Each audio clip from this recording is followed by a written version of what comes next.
Episode 14। आरोही की गर्दन पर काटते और चूमते हुए अद्विजय बोला, you don't deserve to be loved. Advijay Aarohi से दूर हुआ। आरोही ने अपने कंधे से सरकते हुए ब्लाउज को ठीक किया और बिस्तर से उतरकर नीचे आ गई।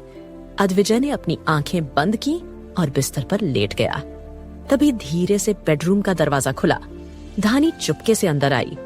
आरोही ने उसे देखा और इशारा करके शांत रहने के लिए कहा। धीमे धीमे कदमों के साथ धानी आरोही की तरफ आई। फिर वो बिस्तर पर चढ़ गई। एक किनारे अपने चेहरे के नीचे हाथ रखकर बैठ गई।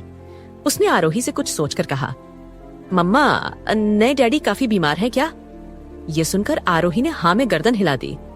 धानी ने फिर से सवाल किया, मम्मा, धानी को नए डैडी से माफी मांगनी है। ये सुनकर आरोही कंफ्यूज हुई और उसने पूछा, तुम्हें माफी किस लिए मंगानी है? धानी बोली, मम्मा, मैंने डैडी को कार में परेशान किया था ना। ये सुनकर आरोही मुस्कुराई और बोली, इधर आओ।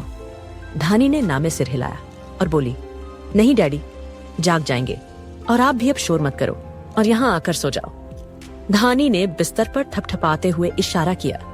आरोही ने अपने लहंगे को देखा और बोली, मैं अभी चेंज करके आती हूँ। वो चेंजिंग रूम में गई और उसने वहां से सिया की एक ड्रेस को पहना। बेडरूम में आकर उसने अद्विजय के माथे पर हाथ रखकर फिर से देखा तो इस वक्त अद्विजय का बुखार काफी हद तक उतर चुका था। आरोही बिस्तर के दूसरे कोने पर जाकर लेट गई। धानी ने अपनी कोहनियों को बिस्तर पर टिकाया और आरोही के माथे को चूमते हुए बोली, गुड नाइट मम्मा। उसने अपने सर को आरोही के सीने पर रख दिया। आरोही ने धानी की पीठ को सहलाते हुए पूछा, धानी, मुझे जहां तक याद है तुमने एक पिंक कलर का शरारा पहना हुआ था, फिर से येलो कलर की ड्रेस कहां से आई और तुम्हारे कपड़े किसने बदले? आरोही ने धानी के जवाब का इंतजार किया मगर धानी ने कोई जवाब नहीं दिया। आरोही को लगा कि शायद धानी सो गई है, मगर धानी अपनी आंखों को कसकर बंद किए हुए लेटी थी। वो इस सवाल का जवाब देने से बचना चाहती थी। कुछ देर बाद धानी सोते हुए नींद में चिल्लाई, मम्मा। आरोही जगी हुई थी।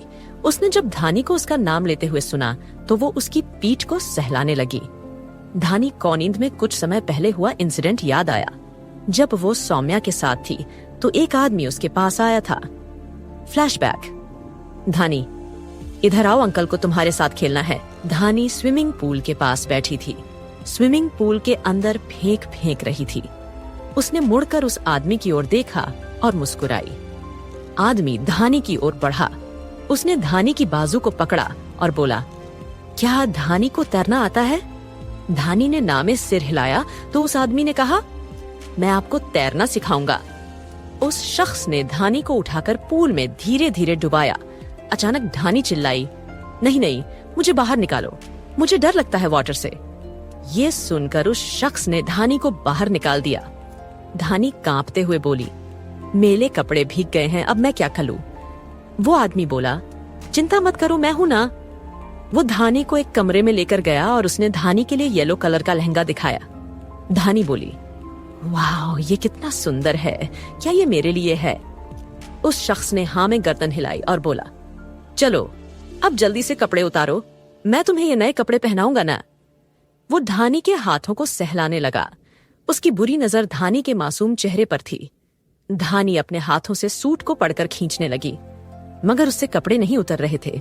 उसके सूट में जीप लगी हुई थी। धानी ने अपने छोटे छोटे हाथों से उसे ज़ियब को खोलने की कोशिश की। तभी कमरे का दरवाजा खुला और सौम्या हड़बड़ाती हुई अंदर आई और बोली, धानी बेटा, आप यहाँ क्या कर रहे हैं? मेरे साथ बाहर चलो।